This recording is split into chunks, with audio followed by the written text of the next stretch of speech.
জয়গুরু পরম পূজ্যপাদ শ্রী শ্রী রাসুদেব বলছেন, এই মধুময় সংসার ঠাকুরের সংসার, এই ঘর ঠাকুরের ঘর, এ দেহ ঠাকুরের দেহ। আমাদের যা কিছু আছে সব ঠাকুরের। আমরা তাকে নিয়ে সংসার করছি।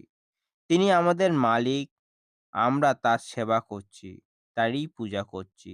এটি সৎসঙ্গের মূল।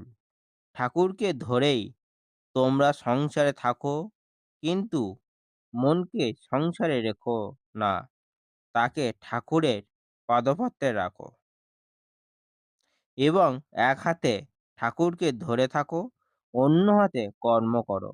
কর্ম শেষে দু হাতে ঠাকুরকে ধরবে, অর্থাৎ সমস্ত ধ্যান, ধারণা, ভক্তি, বিশ্বাস ঠাকুরের উপর দিয়ে নিশ্চিন্তে থাকবো। তবে আমরা ঠাকুরের হব।